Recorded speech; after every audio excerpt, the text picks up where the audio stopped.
जयमसी and good morning. अब हामी church जानको निम्ति हामी तयार भइरहेका छौँ र म चाहिँ तयार भइसकेँ। यहाँ उमेश चौकी नै यहाँनिर तयार भएर यहाँनिर र त के गर्नु, यही हो टाइम पास। निदाइरहेको रहेछ हौ।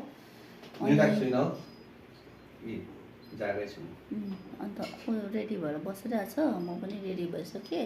अनि मेरो पनि तयारी हुँदैछ। अन्त हाम्रो यहाँनिर हाम्रो प्यालो प्यालो नेकको चाहिँ यहाँनिर मिमी गरिरहेको रहेछ। बस्दै गर्नु ल, हामी आइहाल्छौँ ल। अन्त आज चाहिँ अब चर्च जानुपर्छ।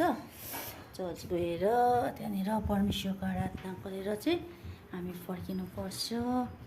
र आजको मौसम पनि दामी भइरहेको छ। अहिले त अलिक शीतल शीतल भइरहेको छ। शीतल भन्दा मजाको मौसम भइरहेको छ हौ। हल्का गरम हल्का शीतल भइरहेको छ।